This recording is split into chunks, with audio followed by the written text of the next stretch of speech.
Why John Batiste is a great example of exit planning, and he may not even know it. If you get to know me, you'll learn quickly that I love music.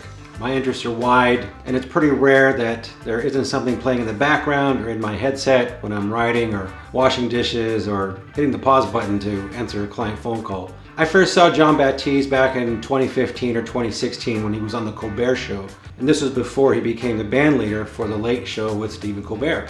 Now, one of the first things that he wants you to know about him is that John Batiste loves you and he loves the music.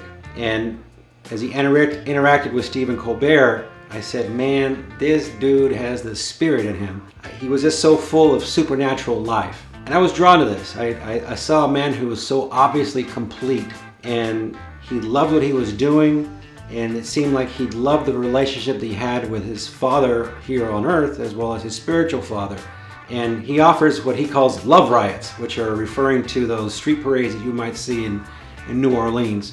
And he marches through the city with his band Stay Human while he's playing his melodica, which is that handheld keyboard that you power with your breath through a mouthpiece like a harmonica. Now, nearly 6 or 7 years later now, John has won a number of Grammys.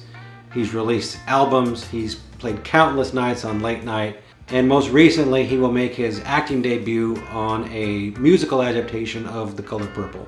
Now, what the heck does that have to do with exit planning? Well, if you notice, John hasn't been on the show much, and some of it may have to do with the fact that his wife has some health issues like leukemia and this Color Purple opportunity that he's probably busy with. But one thing I do remember was that he had said something to Stephen Colbert about a year or two ago that much more was coming.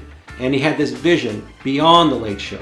And John stepped out and he put Louiscato, the guitarist, to lead the band on the show. And it wasn't all of a sudden either.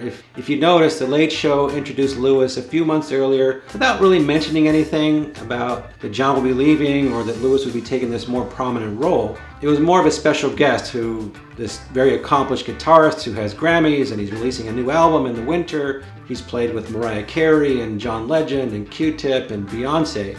And it's been a very, very fluid transition. And Stay Human is such an incredibly talented group that you could barely tell. But let's think about this. Imagine if you've landed the biggest gig on the most popular TV show and you're receiving all kinds of accolades and awards.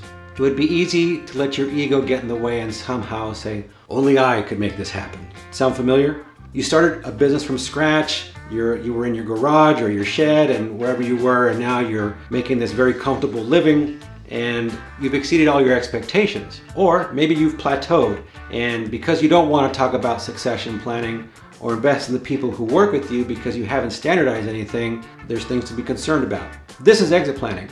It's not about leaving, it's about preparing for the unexpected. They call them the 5 Ds: death, disability, divorce, distress, and disagreement.